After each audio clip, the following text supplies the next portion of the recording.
Peter Bakangele le logo Peter Ngai, Louis France, Bisso Nyoso, mandat d'arrêt na biso basi basali yango. Yana lobaki lobi na mur nanga. En tout cas, koyoka ngai na komona nga boye. Na mboka neto ya ngai, boye ba que peut-être les ambala suka komona e. Na koyebisa ba nanga na mwasi na mikolo. De la bimi boye, okokoyoka ke yo nzoto ne eza bisute, ba ke koboka mo soki wapi, ba bomiye, ba kangiye. Donc il faudrait que ozala ko tala nan lolengo monelinga ya suka boye nete miso boye. Peut-être yanga ya suka yango. Kangi lobi. Gloria Senga. Na Cecilia Meta, na équipe na bango biba. Ba kiti prison. Te fazal ba ke déjà prison. Pani ni baka, bazaki kotambola na gambela kolobela bakino, côté ka bomotono te pona 2000 francs pona 3000 francs. Na koleka na nzela, okoyoka batu baloni papa makila lobaki kabila zana motema sata. Voilà motema apesi na ba magistrat na biso. Et siko bakangi ndeko na biso Peter Tchani avec qui j'ai compati. Et puis à vous entendre Joël Kadé. Pour parler quoi, c'est une distraction, c'est une hypocrisie parce qu'entre Bango et Bango l'ingalité. Et je crois que Kosimba pété. Vous êtes tellement nombreux à nous suivre de partout dans le monde, fidèles téléspectateurs, amis internautes, merci et bienvenue dans votre espace Congo France. Tournée en province du candidat du FCC, Emmanuel Ramazani Shadari, le début des travaux aujourd'hui à Genève de l'opposition en vue d'une candidature commune. Et dans cette émission, nous n'allons pas éluder cette question de l'arrestation arbitraire de notre confrère Peter Tchani. Dans cette émission, nous recevons pour vous un invité qui n'est plus à présenter. Il s'agit bien du patron du quotidien Impact News, à qui j'ai dit bonjour. Bonjour chers confrères, c'est un billet hebdomadaire. Impact News. Merci beaucoup. Okay. Je vais caler depuis longtemps cette tournée du candidat du FCC, Emmanuel Ramazani Shadari, qui avait commencé à Moujimani.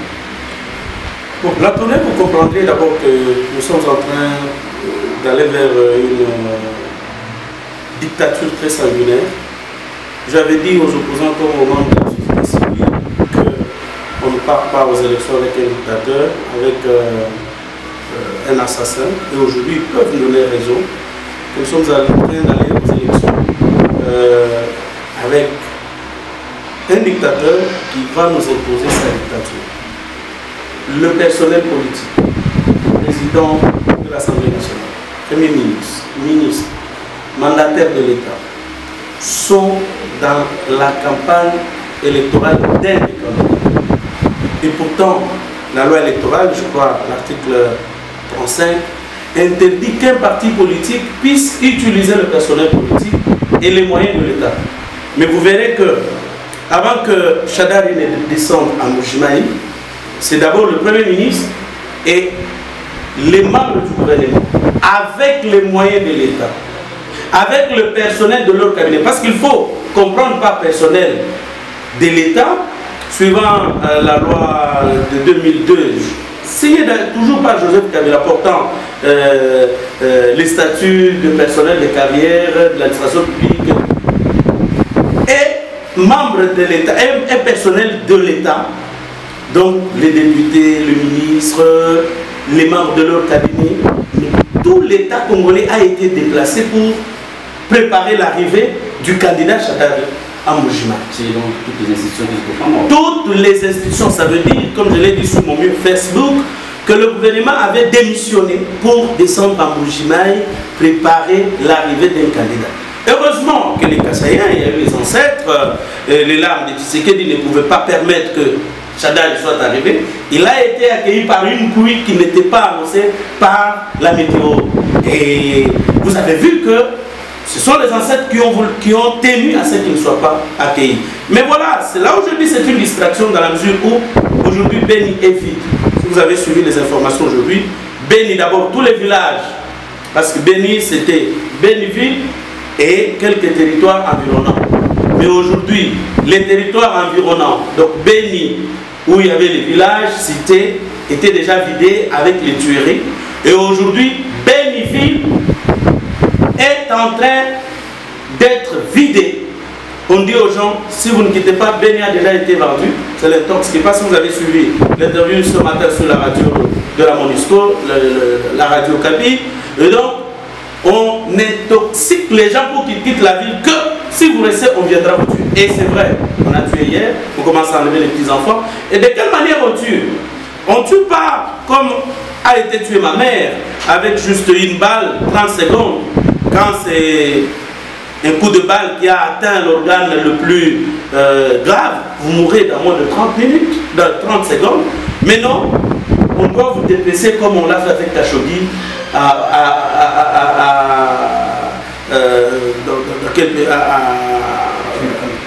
en Turquie. Donc vous comprenez, on vous dépièce, vous êtes déjà dans ça. Oui, on vous dépièce, on vous coupe les bras, on vous coupe la main, on vous flanque les baïonnettes jusqu'à ce que la mort s'en suive. Oui. Laissez-moi finir cette idée-là. Mais une distraction, pourquoi ai-je appelé ça une distraction? Parce que l'ennemi, ayant préparé la balkanisation du Congo avec un découpage précipité, sachant bien que les Congolais, on peut les manipuler dans leur velléité tribale, parce que les Congolais n'est pas tribaliste. Mais à l'approche des grands enjeux, vous verrez tous les leaders commencer à soulever non, oh, Baba Baza, Biso, Misusu, Baya, Biso, Te, Wana, Baba, Luba, Wana, Baba, Congo, et ainsi de suite. Ils sont les leaders pour leurs propres intérêts. Et voilà là où nous tendons. Et on vous tourne dans une sorte de diversion vers les élections qui ne seront pas organisées. Et si elles sont organisées, elles ne seront pas organisées dans le strict respect de la transparence, de la démocratie. Ça sera des élections boutiquées. Et conséquence, qu'est-ce qui va arriver? Pendant que vous allez contester, l'ennemi aura déjà coupé la RDC. Sûrement, nous approchons des élections, je vais regarder. Est-ce que c'est pas aussi un moyen de mobiliser cette tournée du FCC? Ce n'est pas un moyen de mobiliser, par contre, c'est un moyen de vider les caisses de l'État. Et pourtant, tous les ténors du régime de Kabila, autant dans sa famille biologique et politique, ils ont expatrié toutes leurs devises. Et si vous voyez aujourd'hui que la crise est devenue davantage beaucoup plus grave, l'argent ne circule pas, appelez même un ministre, appelez même un mandataire, celui qui manipule de l'argent, ils n'ont pas d'argent. On a expatrié toutes les devises, ce qui fait que d'ici peu, avec les dépenses qui seront effectuées à l'approche des élections, si campagne il y a, vous verrez que la monnaie va commencer à galoper. Et comme l'État congolais a commencé à payer quelques dettes intérieures, vous verrez que la monnaie, les taux vont flamber et les prix de produits de première nécessité vont augmenter parce que ces gens savent que autant avec les forces externes, internes, ça ne va pas. Et ils s'attendent à tout moment comment fuir. C'est ce que vous voyez, Kalemi est en train d'être préparé, les bases arrières sont en train d'être préparées. Nous tendons vers un chaos qui n'a pas encore dit son nom. Ce n'est pas une mobilisation, c'est une manière de se servir, de se faire encore un peu de l'argent. Justement, parlant de cette équipe de campagne d'Emmanuel Ramon, parce qu'il faut le dire, il y a des ceux qui ont réuni cette équipe, il y a des ceux qui se sont retrouvés sur cette liste de mains qui n'ont jamais été consultés. D'un côté, il faut reconnaître c'est de l'hypocrisie. Qui ne sait pas pour qui tous ces gens-là travaillent? Même Willa même l'a dit. Ce sont des gens qui reçoivent régulièrement les donations du FCC. Il n'y a pas pour la campagne, il faut le dire. S'il vous plaît. Par le directeur de cabinet du chef de l'État. Et comme ils ont dit, quand vous recevez leur argent, ipso facto vous êtes membre du FCC. Consultez ou pas, vous êtes membre de la campagne. Mais malheureusement, comme ils sont, je ne veux pas dire bêtes, comme leur intelligence a été tordue par le diable au service de qui ils se sont mis, alors il y a de la confusion. Parce que leur stratège, comme ils ont cité, un membre du CESAC, un membre du CESAC ne peut jamais apparaître sur cette liste. Un membre de l'UNPC, même s'ils le consultent en coulisses, ils ne peuvent pas l'exposer. Et là, ils ont exposé leur honte pour dire, voilà comment ils manipulent. Et quel est le message qui a été donné? Ça veut dire que le FCC, le Front des corrompus congolais, c'est une affaire qui s'est calquée sur le modèle du MPR. C'est-à-dire, dès que vous êtes membre de l'UNPSA, Dès que vous êtes membre d'une structure de défense des droits des journalistes, l'UPESA, automatiquement vous êtes membre du comité exécutif du mouvement populaire de la Révolution. Et c'est ce qu'ils ont fait. C'est ce que vous pouvez trouver Mme Chantal Kanimbo, qui doit être apolitique, être citée, être ralliée là-bas. Peut-être parce qu'on l'attendait, elle, comme présidente du Conseil supérieur de l'audiovisuel de la communication, on le savait, mais on ne peut pas l'exposer de cette façon-là. Et tous ceux qui ont été cités, mais je sais qu'à un moment donné, quelqu'un comme Kadiombo, Max Kadiombo, un comédien de renom que l'on connaît, mais je ne le vois pas battre campagne pour un candidat du FCC. Moi, je vais vous dire, je vais tout à la caméra, sur la il y a Bakou, il y a équipe de campagne Emmanuel Chadari. Nous remarquons aussi, dans l'opposition, certains journalistes, je ne dirais pas rouler pour le camp des politiciens, mais travailler pour le camp des politiciens qu'on connaissait.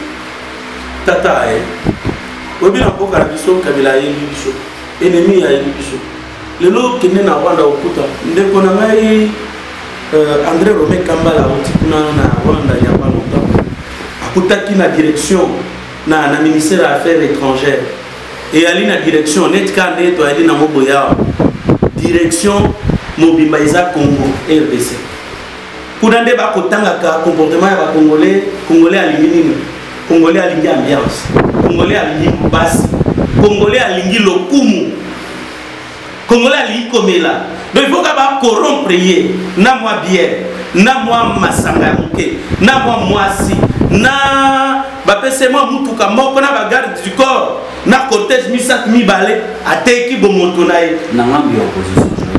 Na yango na kokoma kuna na zo koma kuna yaya.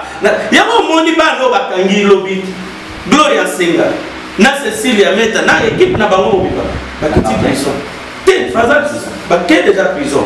Poni ni baka, bazaki kotambola na gambela kolobela bakino, kote ka bomotono te pona 2000 francs pona 3000 francs. Na koleka na nzela, okoyoka batu balobi, je kade totikalika na yo, basomba yo te, batu basomba yo te, mais ngana lobi na bango, bino bosoma ngaiti. Bino bosoma kosoma nga, mais babengi bino basombi bino na 2000 francs, na 3000 francs. T'as la mentalité ici que Kabila béni Congolais. Kabila détruit le Congo. Et ça passe à la tête. À un moment donné, mon ami, comme ça n'a candidaté. Ce qui bozana boumbu, il faut qu'on y maliwa, il faut qu'on. Talabana, Mikeba Kokufa na Pakistan, na Palestine. Et ça pour la dignité. Yo quand on a 17 ans, on a commis nani moto na nzoto. Akende ko boma po abomaka. Honneur kaka. Pour la dignité politique, il y a Kabila réussi. Rwandais va réussir une déconnexion. Il y a pour réduire Congolais. Pour réduire Congolais à niveau d'une chose. Il y a un comment on a pas journaliste, quand ça y va journaliste, parce que vous avez la culture ou la politique. Nous avons dit que émission. Nous vivons dans 3 villes principalement, Lubumbashi, Kanangana, na Kinshasa. Nous avons dit que la marche va saigner na UDPS. Na moni bakaboli batumbongo. Na tikala komona te na marche ya une affect ou une ferry bakaboli batumbongo. Na tikala komona na marche ya parti au bateki pe mususu etikala ya bakadro. Oya papa wana tata o koma gizengi wana nani papa ya paluana. Oma na tikala komona te bakopesa mbongo. Ni sababu bauti na MP. Eza batu bauti nani baye ko sala makamna ba ba lobaki bazako condamner Kabila alingi que alternance mais Kabila a vidé cahier de charge na bango il y a G7 il fallait besoin na famille na bango ba mutu baye na mbongo baye na makamwa mbongo na opposition ya non seulement bazo corrompre batu ba corrompre na ba journaliste mais mon frère loko wana esala na bastilelo na bitumba ya bâtonnier Mouyambo, ancien gouverneur Moïse Katumbicha, ba journaliste ba kufa. Oya kotinda ba oya yeba finga Jean-Claude Mouyambo. Misuso bazaki na Jean-Claude Mouyambo tellement injustice les gars qui va réagir, ba journaliste ba kufa na makambo. Wana za pratique ya MP, ya ko manipuler batonyoso. Ko croire que mbongo ko ko sala mutunyoso.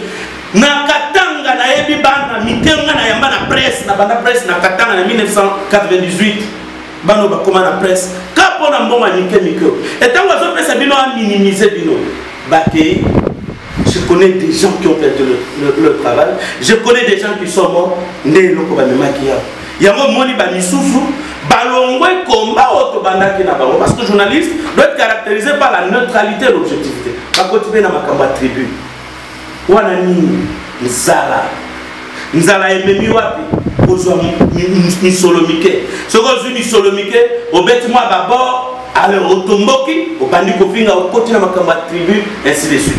Eza pratique kaka euti et pas ennemi eza eloko ya ba congolais te na biso te eza ba congolais net ngai depuis tongona na gete bebona ngai ngoyo nena ndimi bana nga babengani ba ona classe na ndimi ko bana passe nanga eza batu bavandi na prison wana net muyambo wana eloko nini ba proposer na muyambo te kwa bi ma prison eloko nini ba proposer mena kanisa muyambo na abenga stupisa longwa Grèce aya na Katanga eza kabila te mais c'est pas pratique moko il faut qu'on signe et on doit l'opposition doit devenir une affaire là ya ko blanchir batu parlons de l'opposition na annoncé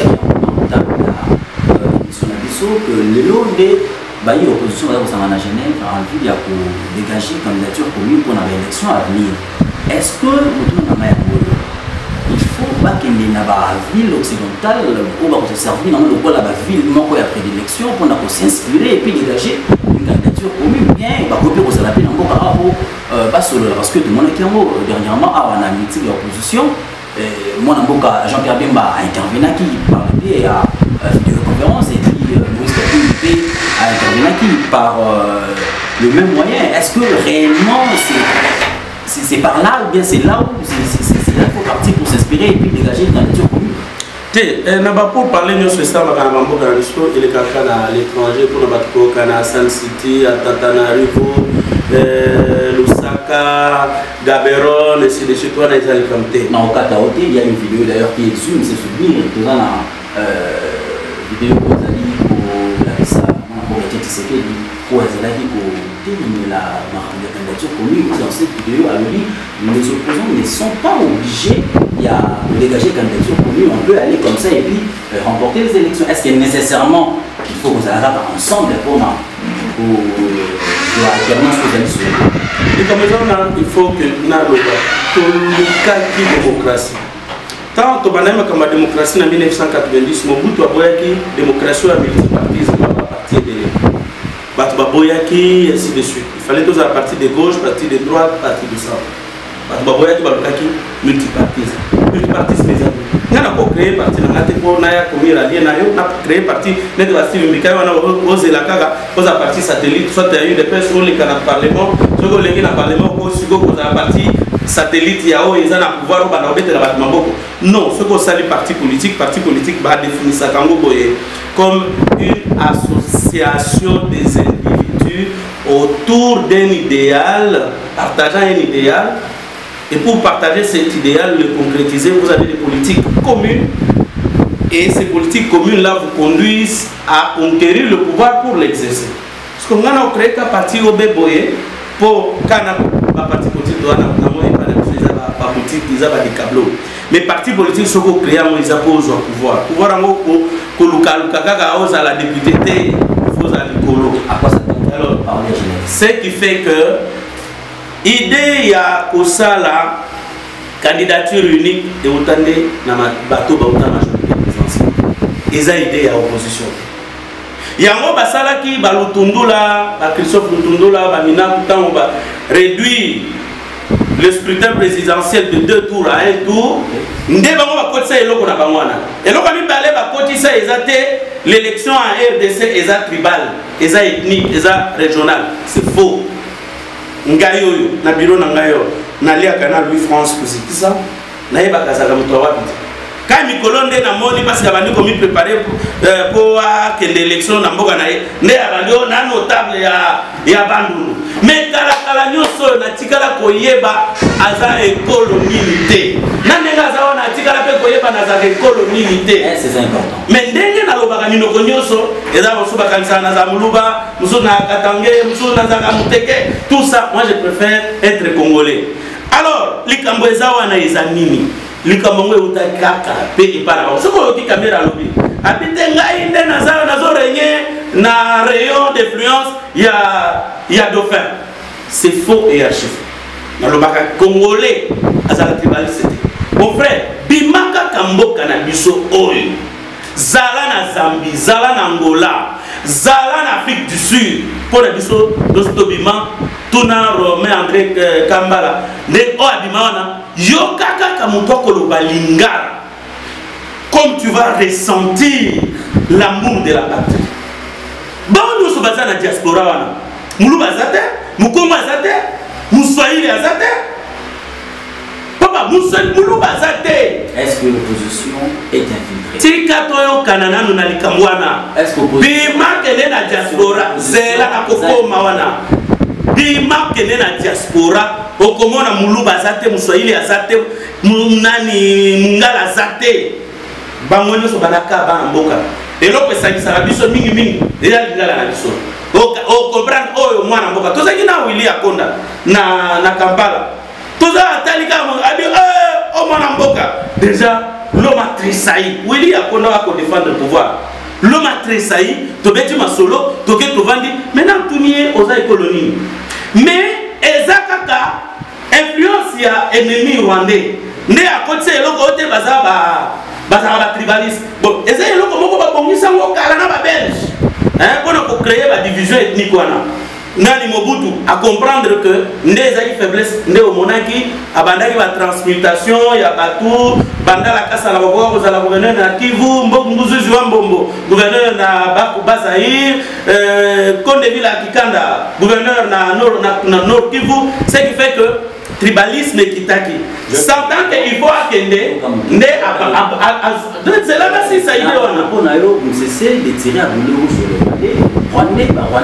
Est-ce que le problème congolais Rwandais influence dans un azana moment congolais parce qu'apparemment bah où on soit que kuna na Genève kuna Rwandais ça fait à moins que pays bah on est sur Rwandais bah bien bateau bah Rwandais bah je ne peux pas te mentir bateau vous savez pour le bateau bah Rwandais tout ça guerre et banane c'est-à-dire que l'opposition est infiltrée guerre et banane ngana liko za français noté guerre et banane ni oh bande ko na biso tout si baza ba problème bakoti wana de Rwanda akota Uganda akota bakoti un mois après neto ko oh bazu musée Laurent Désiré Kabila James Kabare balobini tosto zwaki koma tosto zwaki Bukavu tango to sali recours na porte-parole ya AFDEL atikala jamais pour la président ya AFDEL azaki porte-parole. Mais Ndengazaki, ancien guerrier, ancien rebelle, né Bukulukulu, comme on dit à soi. Le temps où il pouvoir dans le marché, Batenor Rwandais Bazalaki, ah, c'est belle quitté. Parce que nous avons préparé des aïe Moutoussous. Né, tant ailleurs, tu sais que des lingas que le Boutani. Bakangela qui est porte. Mais est-ce que Kabila Mouzé pouvait refuser de recevoir Tshisekedi? Non. Akenda Boutani na Jekamine. Tant que tu n'as na Kabia Kamanga. À la suite, akenda na Lubumbashi ayamba na bâtiment ya Jekamine oyo yebi ezana na avenue Kamanyola contre avenue Lubumbashi na commune ya Lubumbashi ayamba ya net ne connaît est-ce que ba Rwandais ba limaka ayamba parce que bangonde bazaki chef d'état-major général secrétaire général ya AFDEL ainsi de suite bangonde ba ministre des affaires étrangères mais tango bazongi tango akufi moi né azi pouvoir. Mais depuis moi, nous Laurent Désiré Kabila au pouvoir. Banani va ko régner, banani va ko dondwa. Eza ba la mère bene, ba kite mulumba, ba o batambo mamba, ba o bazaki sima na bato a LCD, bazaki sima ba Rwandais. Et les logos na ba structure nyonso, l'infiltration est à un niveau très élevé. What il faut eyebani, attends moi na moketo ebi amu. Ce qui fait que kuna ba kena Genève. Naza na document. Vous pouvez. Heureusement, vous avez un bureau. Naza un document. État de référence. Naza il faut la secrétaire Nangaya Nango. Oui. Aya Nango. Christelle. Oui, il faut bailler un document. Nous avons besoin de preuves. Oui. Au moins, document. Il y a Genève. Pas bateau ensemble. Mais Yoka, c'est encore une destruction de la démocratie. Okay. Comment? Candidat commun qu'est-ce qu'il doit faire? Je peux avoir les documents que je vous ai donnés pour saisir. Candidat commun, Oyo, bako désigné. Candidat moi pour ça la nini, cabinet et pour aller dans le gouvernement de l'Union nationale. Donc il y a choisir ma membre à cabinet n'était, ma membre à cabinet, ma candidat m'sonde bako proposer. T2. Donc il va y avoir terme de référence d'un accord politique entre des organisations de l'opposition congolaise. Yango. Et candidat, il faut en dimanini. Attendez, au cause où non, je vais me critère. Il faut travailler état de désignation, enjeu défi majeur pour l'opposition, demande politique présente par la capacité de fédérer, tout ça. Il faut en dimanche gérer pouvoir dans 24 mois. C'est-à-dire ceux qui ont eu pouvoir, après ça, les années de la transition. Pouvoir dans 24 mois. 24 mois, il y a eu pouvoir net à cause de 23, à cause de l'investir dans janvier 2019. Janvier 2019 là, à cause de ce mandat, il y a 50 à cause de 24 pour récupérer les candidats qui sont validés, notamment Bemba, Mouzito, na Moïse Katumbi.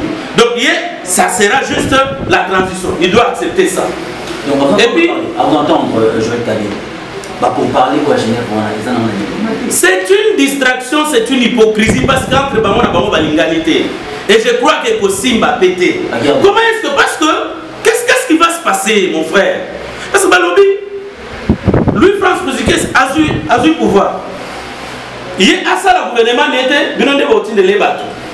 Donc, or, ce qu'il est là, le Congo n'a pas pu s'envoler. C'est pourquoi le gouvernement d'Union nationale, le gouvernement il y a pas présent des partis politiques. Parce que répondre là, et puis, ça les locaux ont dit que les partis politiques, tel est le on a la majorité, en opposition. Et lui, par exemple, Félix Tshisekedi ou bien Freddy Makungulu, cabinet directeur de cabinet, conseil politique, or, le cabinet politique doit être mis en place sur base de deux critères. Un critère de compétence, deux critères de fidélité et de loyauté. Mais quelqu'un avec qui je n'ai jamais travaillé, avec qui je n'ai aucun degré de loyauté. Comment est-ce que nous avons mémaillé dans le cabinet? Donc voilà, et au bout de 2 ans là, ce qui a signé ici, mandat il y a 2 ans, on doit réviser la constitution pour permettre que Batumé soit basé. Voilà, ils ont piégé à Kabila pour que Azong est là, parce que voilà, a présenté comme nouveau candidat. Hein? Donc vous comprenez, c'est là où moi je vous dis que les distractions, l'élection on a mon année aux alades. Attention les alliés, Kabila Kondimanaï pour qu'elle était. Kabila Azana pour ça pour le pouvoir. Kabila Azana pour ça pour le pouvoir. On a demandé de tourner dans Dar es Salaam pour réceptionner le matériel pour l'élection à venir. Pour moniper les cochadeurs, il y a un peu de moment à entendre pour ça la tour de la province. Dans la table de mobiliser pour l'élection du 23 décembre. S'il faut conclure, pour l'élection du 23 décembre, il faut la en tout cas, la monnaie élection.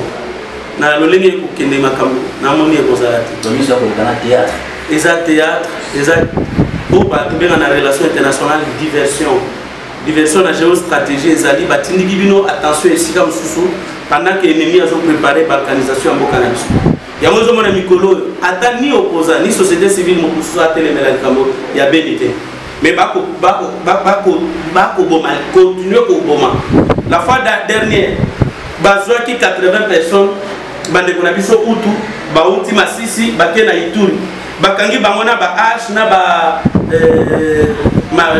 machette ba nini ba pêche na ba calibre bakangi bango ba massacreur nous chutons déjà j'aurais peut-être là bakangi bango yoka ta bakangi bango à un moment donné ordre oti na Kisasa pour libérer bango et vous allez apprendre que lobi kuna baboyi batu na Bunia, baboyi batu na Ituri, dans l'ex-province orientale. C'est pas la première fois, les FARDC décident de se plaindre sur ce comportement peut-être des responsables du gouvernement de Kinshasa. À chaque fois qu'il y a attaque, à chaque fois qu'il y a offensive, quand il y a FARDC, il y a toujours eu un ordre venant de Kinshasa pour demander des républicains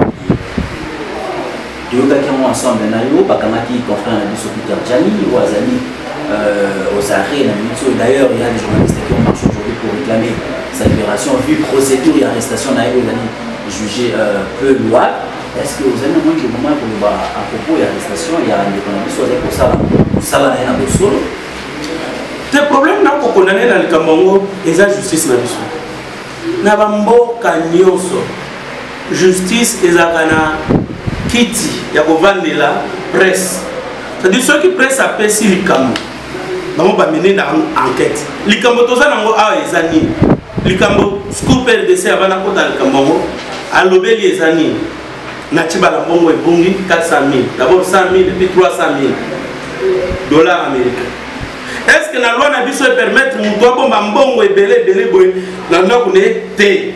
Mais pas aller beaucoup que kolukana nous boye mbongo ngwe utaki wapi?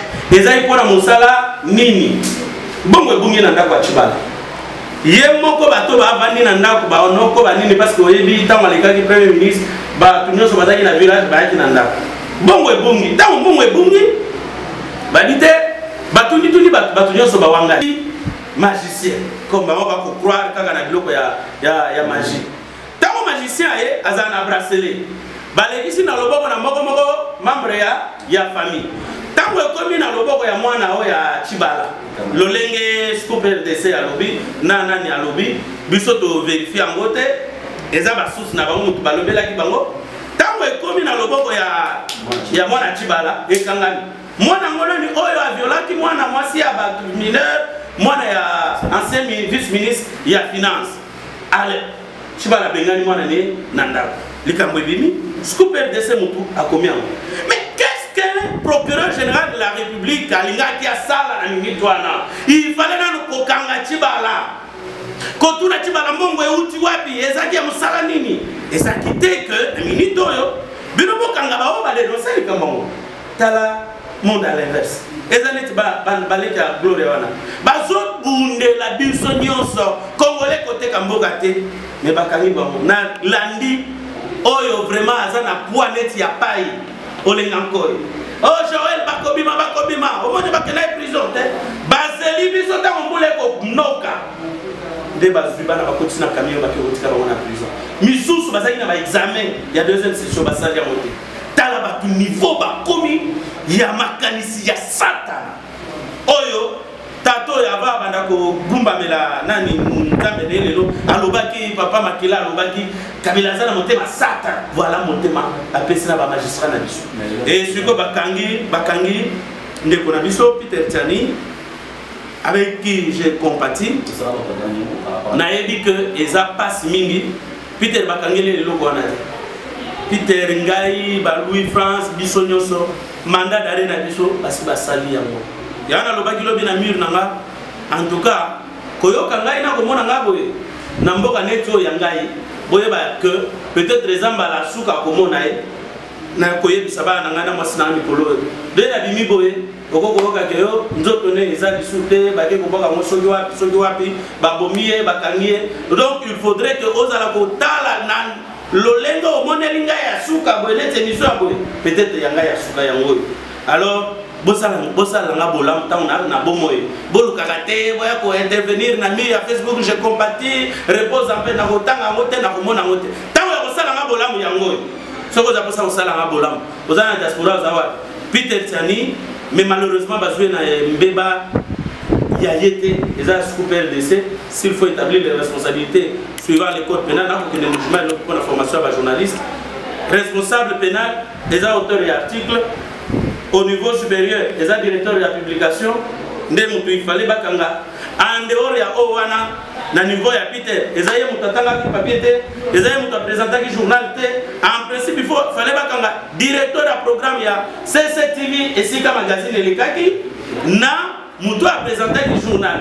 Dans la responsable, les deux auteurs pénalement responsable. S'il faut recourir à Peter ou bien à propriétaire de la chaîne de la télévision, élément s'il faut poursuivre ce propriétaire, soit il y a CCTV, soit propriétaire il y a vrai journal, comme responsable civil.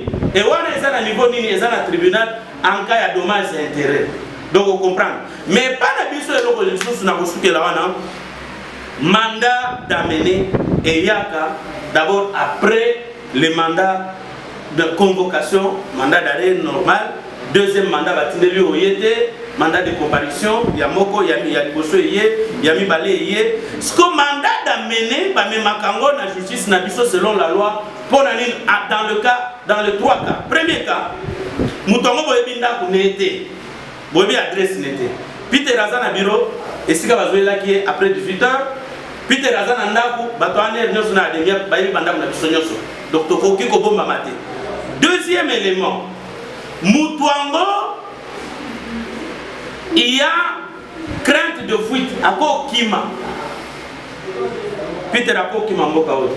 Est-ce que d'abord Peter constitue un danger pour la République? C'est ça le problème. Et de trois, c'est une personne qui s'est déjà extraite na l'action judiciaire précédente. Voilà au cas où on peut procéder par un mandat d'amener. Mais pas la bisoté. Il y a biso à Eliezer, ba Mike Keba Nyoso.